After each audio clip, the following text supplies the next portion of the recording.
Hey, how you doing? This is John, and welcome to John's Long Box. Today we're looking at Jonah Hex Spectacular, but that's not the name of the comic. I had to look this up. This is insane. All right, but let's check this out. This was $1, 68 pages, all new stories, no ads. This is incredible. Look at this cover. So we got a couple of characters. We got Jonah Hex, we got Scalp Hunter, and we got Batlash. And this is new to me. I just picked this up because I've been getting on a Western comics kick because of you guys. Because of you guys, you got me into Western comics. Although that's not quite true. I've always been into Westerns. I've always liked Westerns. I watched cowboy movies with my dad, as I used to call them. Every Sunday we would go to church, we'd come home, we would watch cowboy movies, at least during the winter. And I enjoyed them. I'm not a cowboy buff. Like I don't, I'm trying to get back into Westerns, been watching some. So if you, hey guys, here's a little bit. Anybody got a good Western to recommend for me to watch? A good old fashioned Western, you know. But anyway, let's get back to the subject at hand. But in the 2000s or so, I'm going to say between 2000 and 2010, there was a Jonah Hex series by Justin Gray and Jimmy Palmiotti, and that was excellent. They had some really great art. Really, that was a great series. At that point, I was pretty much a Marvel zombie, a DC zombie. I was getting almost everything that DC had to offer, and I got to say, I loved that comic. It was one of my favorites every month.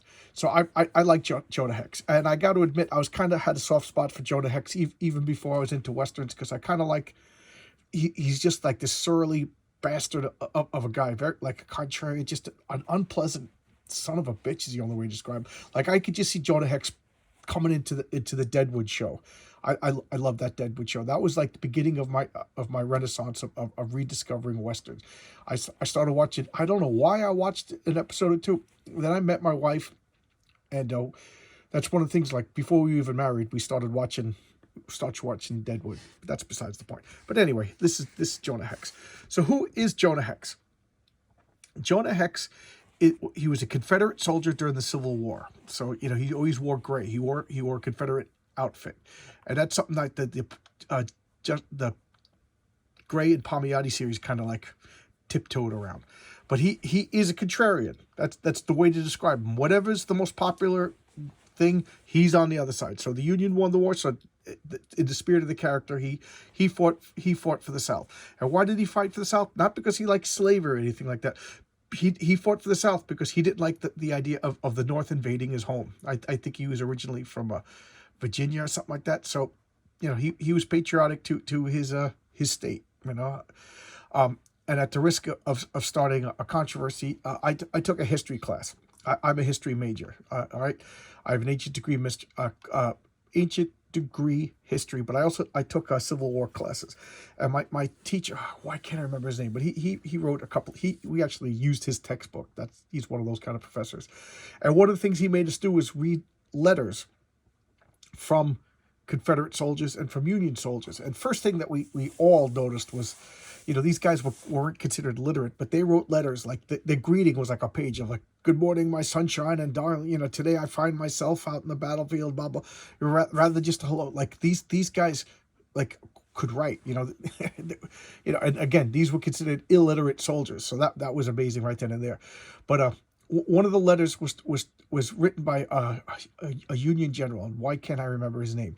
But he was talking about he had a couple of Confederate soldiers, privates, in his prison camp, and he asked them, "Why are you guys fighting? You don't own slaves."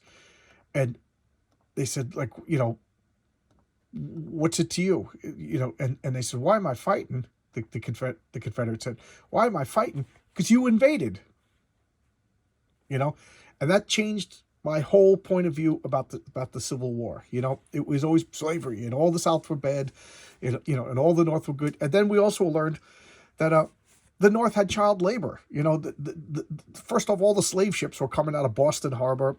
All the northern factories had like 9-year-olds working in the factories, no labor, kids getting hurt. There were no good guys, there were no bad guys. Is basically what I learned in this class. The Civil War was very gray. So Jonah Hex fighting for the South don't bother me. The cold don't bother me anyway. So anyway, that's what he is. And he got hit in the face with a hatchet, and it, you know, no plastic surgery, so he has this horrible scar, horrible visions.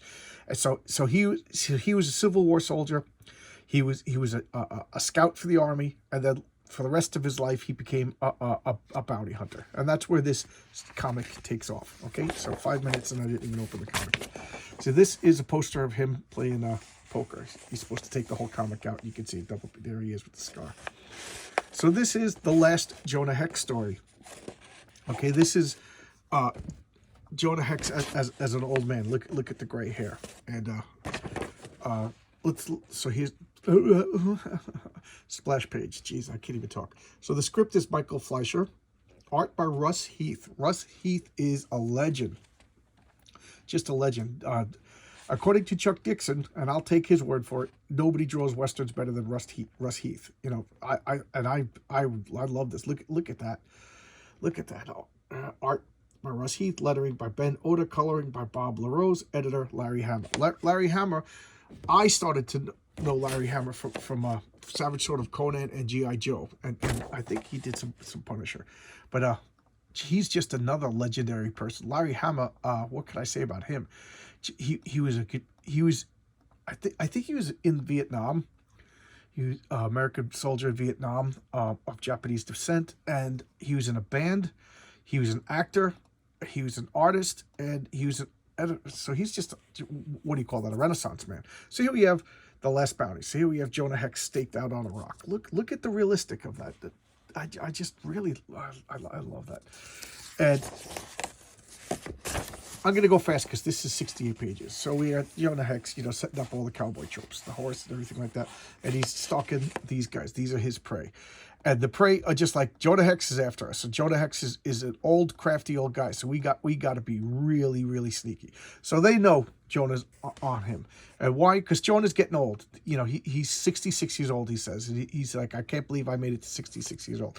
So they set up a fire, and they double back around. They find Jonah Hex, and they shoot at him, and it's just his clothes. And old Jonah, you don't get to be an old man, and here he is in his skivvies, and he's taking them all out. Boom, boom, boom, boom. You know, just. You know, he's like, I'm getting slow. I almost got shot. You know, look at his face. Look at that face. Just horrible. And here he is right in it. I love that. He's just dragging the bodies in. And it's 1904. They give it exact year. And Jonah Hex is, well, on the next page. So he's lamenting. So he goes to get paid. We got the young policeman saying, you know, this isn't the Wild West anymore. We got like a law, a way to do things anymore, and we don't. Boom! So he just cracks the cop right in the face, and he's just like, you know, this is the way I do things. You know, you're not gonna usher me into my coffin. And this little guy's like, you could go after Jonah Hex. He goes, but you're gonna die. He goes, yeah, and then I'll have to arrest Hex, but you'll still be dead. He'll kill you. Blah blah blah blah. So now he's taking his $12,000 and going and buying his supplies, and he meets this guy. And this guy's like, in typical Jonah Hex fashion, the guy's like, hi, I've always wanted to meet you. I'm a college professor up in New Jersey, and I'm writing a history of the West, and I want to interview you for my book. And Jonah just walks away from him. He's like, now you met me. Go back to New Jersey. And the guy is persistent, and in a rare moment of, like, I don't know, friendship or whatever, because Jonah Hex is notoriously like a reclusive. He takes a liking to the guy, and he brings him back. And he's like, well, is that your daughter? He's like, is that my daughter? Not hardly. And they start kissing. That's his wife. Jonah is a ladies' man. and he had a few wives. I know he had a Chinese wife. I know he had a previous Indian wife. I don't know if he had an American wife, but his famous girlfriend was in that terrible movie, Tallulah. She was played by the beautiful, what's her name, Megan Fox. And then he had another girlfriend that was just like horribly scarred, just like him. And that was brutal. That when he broke up with her because she, you know, he taught her how to be a bounty hunter, and she got like she loved to kill. So she got like worse than him. You know, he doesn't love to kill. It's just a necessity for him. You know, it's a job. It's what he's good at. He just like called it off. And at the risk of alienating other people, she also had an abortion, and he was just like, you killed my baby, you killed my son, you know. And that was it. That I was really, really shocked by that comic. Really shocked, you know. but that's the Palmiotti and great. I'm going to showcase issue number 1 now that I'm thinking. It's been sitting in this pile for a long time. So now he's showing this guy, this college professor, he's telling him all the stories. He's showing him about his times in his life, and now he's actually taking about hunting, and he's saying like we got to get moose because it's cold out now. This 1904 out in the wilderness. And then lo and behold, this thing comes up, scares the moose away. This guy shoots, the college professor shoots it straight. And these guys, hey, we run a circus. And here we made this costume for you. We're going to hire you up. Maybe you could juggle and shoot guns, stuff like this. And the professor's like, they want to turn you into a clown? He's like, don't get yourself riled, boy. He goes, we got some hunting to do. And he just ignores them. And that's the Jonah Hex way. He's like, God, that pretty little squaw of yours, we'll put her in this bikini and, while you juggle around, And Hex just walks away. He doesn't even answer him. He doesn't even entertain a thought. So now they keep hunting. They come back to the houses, and there's a note. If you want to see your girl again, that you gotta come to us. And he's just like, what the hell? So they're like, you are you sure you're doing the right thing? You're messing up Jonah Hex. And he's just like, listen, I'm one way or another, I'm getting Jonah Hex, to work for my. He's like, this is the way, and then. One of the guys like, I'm supposed to be a lookout over here. And he was like, yeah, I just want some coffee. He's like, what? And it's the college professor. He's like, Jonah Hex sent me over here. He said he was going to kill me if and Jonah Hex is up here, and then shoots at him. Bah, bah, bah, bah. So they get the girl, and he's like, look out, and he shoots the guy. But Jonah's been complaining about his eyesight. He's 66 years old. So he doesn't kill him. He just wounds them because he's not superpowered or anything. And he's just like, oh, damn, my eyes. I can't wear the glasses when I shoot. And if I don't wear the glasses, I can't see. If they're too far away, he's like, getting old sure is a blight and blah, blah, blah, blah, blah. Poor old Jonah. I'm with you, Jonah. So, the girl's like, they're going to come back for us and blah, blah, blah. So here's Jonah. Turns out that they were wanted men too. So now he's going to go get the bounty. And here's the bleeding guy. Cut to next day, and he's an automobile. He's like, I ain't risking my life getting in one of those things. You're crazy. So this guy's going around giving people paid tours to ride in a car. And my grandmother, when she grew up in Ireland, she remembered people coming around on bicycles, and you could pay to ride their bicycles and stuff. And they called it a machine. Somebody's riding a machine. So here he is playing cards. All the cowboy tropes, and he's taking off his glasses because he says the little symbols on the cards are jumping around, and he's cleaning his glasses. And while he's cleaning his glasses, this guy comes and shotguns him right in the chest. Okay? Shotgun Jonah Hex right to the chest. So the police come. This guy's like, I killed Jonah Hex. I killed the police. Just murder Rooney. Like, I love that. The guy's just talking, and the cop's just like, boom, double shotgun right to the chest. And then this is his. So they end up becoming friends, the college professor. And so he comes running in. He's like, I'm getting cold. And he dies. So here you go, ladies and gentlemen. Spoiler alert. Oh, I forgot something. Spoiler alert from comic from 1975, so 50-year-old comic. This is the death of Jonah Hex. So he's dead now. And what are they doing? They're, kids are like, it's Jonah Hex. Can I get his gun? And the kid rips a button off his shirt. Look, I got Jonah Hex's button. And the kid's like, get out of here. And he's like, we're kids. And then he's bringing the body back home. Look at that. Oh, is it in dirt? Jonah, you are living your life, you old man. Look at that. Okay. Russ Heath could draw some sexy women. So she's crying. She's like, don't. He's dead. He knew he was gonna die. He talked about his death was coming. Jonah knew. She goes, guys like Jonah knew his time was up, and he would rather go out fighting. And I guess he didn't tell her that he got was that triangle. So now here comes the circus men. We come. So what is he gonna do? They're gonna burn down the whole house. They're going to put Jonah in his bed and burn down the whole house. And then who knows what these two are going to do. Is she going to go on her own way? We don't get that chance because now this guy's murder Rooney'd. So, and they just beat the crap out of the girl. Light the house on, and the house is on fire. But they took Jonah's body. So that's it. We don't see what happens anymore to Tallbird. That was her name. Tallbird. And what they taxidermy it. They taxidermy the body, and here you go. Jonah Hex is now part. They put him in the ridiculous costume, and now he's a stuffed thing, and they charge money. And I like this. As he's sticking the gun in the in his hand, the gun fires off, so Jonah gets one more death on his thing. He's like, oh my God, what the hell is the guy putting a loaded gun in his hand? So here he is. Like I like that. Jonah Hex, the world's greatest bounty hunter. So now he's just an attraction in a sideshow. How undignified. And then these guys like, I hear you got Jonah Hex. They they just murder him to take the money. And then that circus, they leave the Jonah Hex body. They would just rob it. That circus goes out of business. So he gets put in a curio shop for years. That curio shop goes out of business. So his body gets thrown out. Some guy buys it, puts it in an attraction. And here it is in 1972. It's just part of a chronicle. And like, look, it's Jonah Hex. That's starting to... And there he is. That's Jonah Hex. That's what happened to him. Jonah Hex, born 1838, died 1904. I don't know, man. That gets me. That gets me. What a great writer. It's just, that's what happens to Jonah Hex. He gets stuffed and put into a circus. It's very bittersweet, and I don't know. I want to see this movie. It actually got me like teary-eyed when I first read it, even though I knew about it. So here is the weird thing. Okay, it's called the Jonah Hex Spectacular, but if you look it up, it's DC Special Series Volume 2, number 16. Okay, so what I was looking this up in my database, and because when I was going to order it, I'm like, do I have this comic? And I couldn't find it, because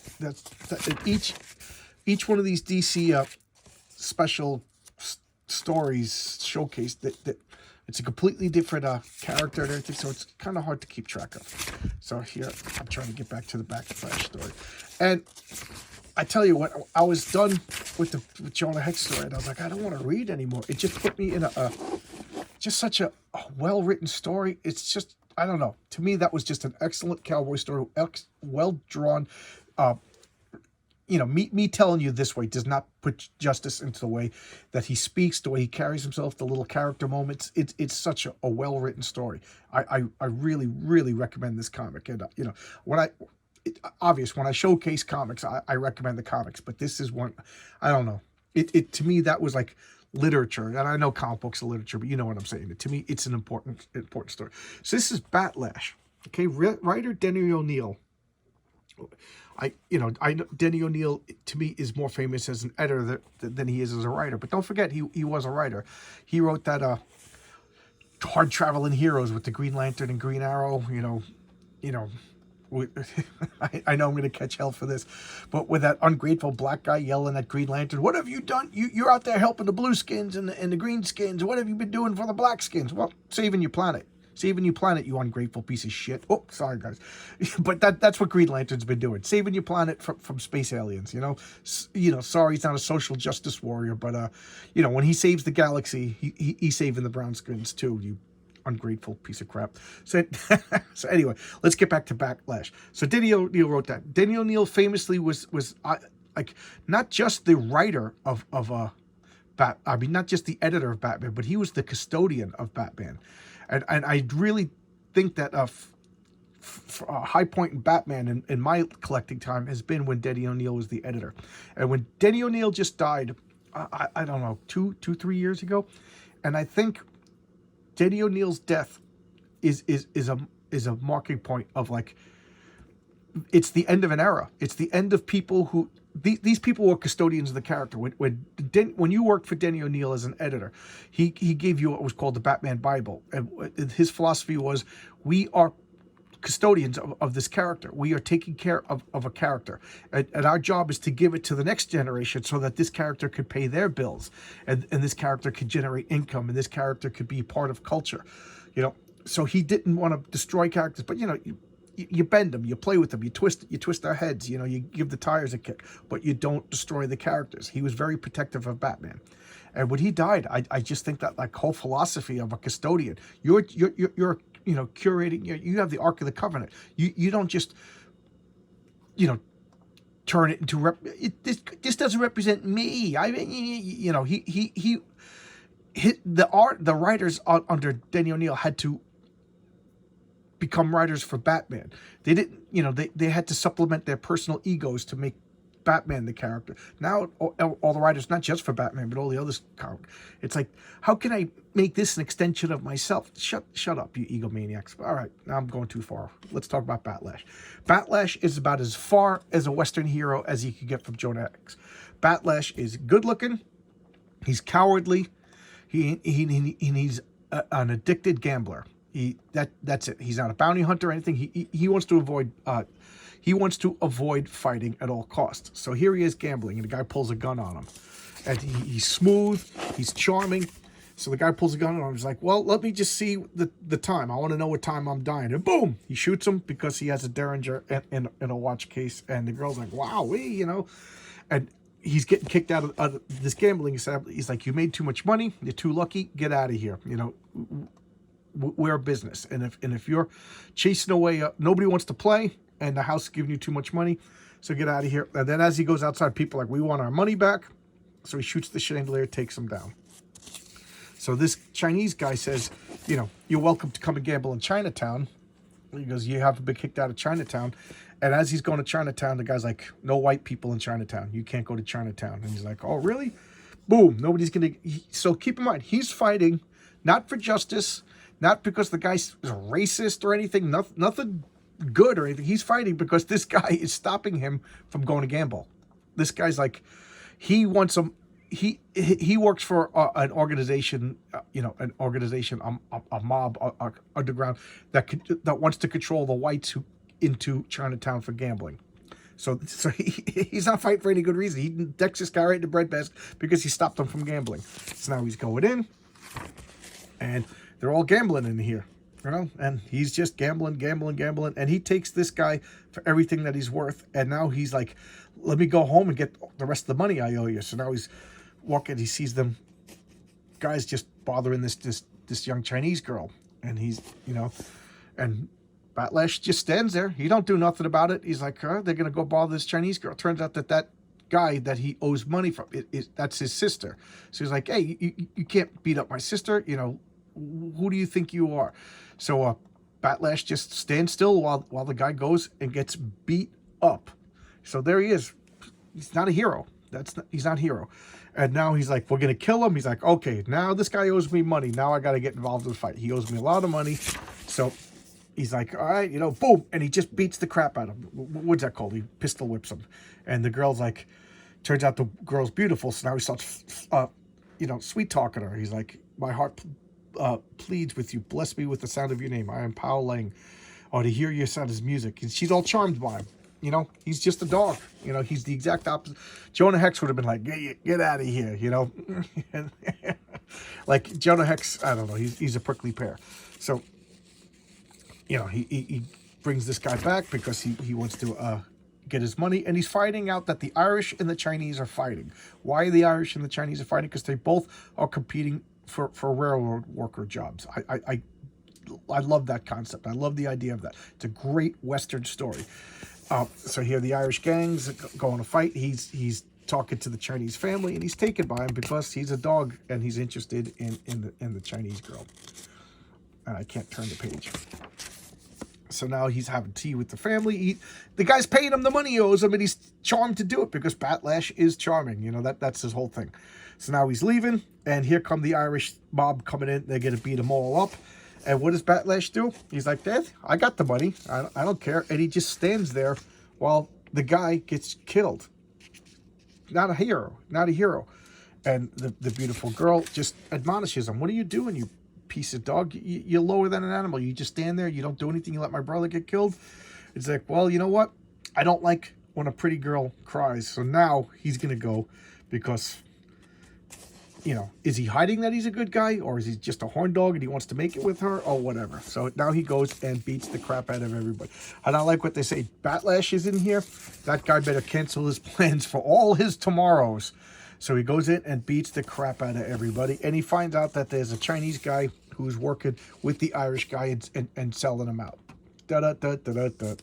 And turns out that the Chinese guy tried to... He's involved with throwing over what are they called?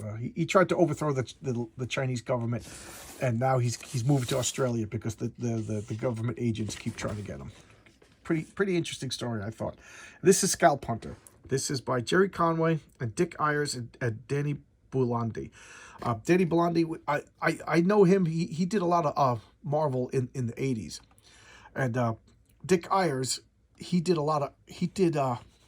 Strange Tales, the Johnny Storm stories in Strange Tales for a while. So this is, he's half white, half Indian. I think his father was white. I think his mother was an Indian. You figure out how that happened. I won't bring it up. And then he was raised among Indians, and nobody likes him. The whites don't like him because he's half white. The whites don't like him because he's half Indian. The Indians don't like him because he's half white. And they're calling him a slave. And he was actually enslaved. So he was enslaved by Indians and used as a slave for 6 years. And he fought his way out of it, joined another tribe. Now, the other tribe is like, yeah, we don't have slaves, but you're not one of us. You know, and they're making fun of him. They're calling him squaw, you know, and they're all just laughing at him. Meanwhile, he's huge. So he just has enough, and he just beats the crap out of everybody. And then in his rage, he pulls out a knife. And like, you don't take out knives against people that are unarmed. You know, that's not honorable, and we're honorable. So, you know, so you're free. You're not a slave. He's like, you can do what you want. You could stay with us.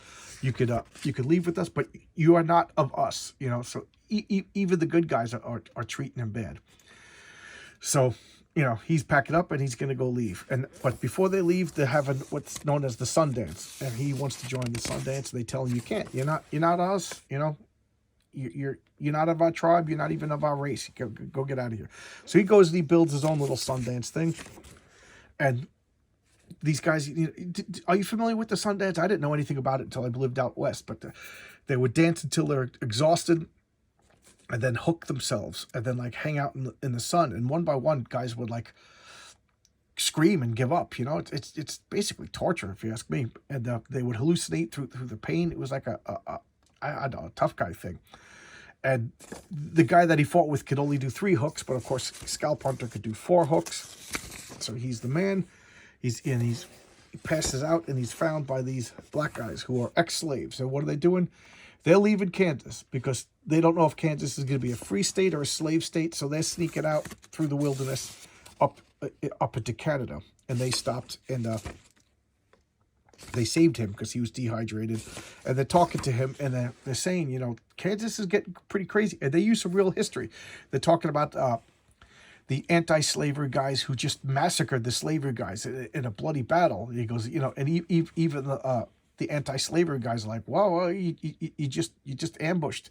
You know, they ambushed some pro-slavery stuff out in. So look that up; it's a real thing. And then the pro-slavery people were like, wow, look how brutal these people are. You know, so they used it as like propaganda against them. And he's just like, wow. He goes, I can't believe that there's a anti-slavery people among the whites, among the blacks, and even among the Indians. So kind of gave him a new perspective. And he's going to stay, and he's going to go back into history, showing everybody the wounds.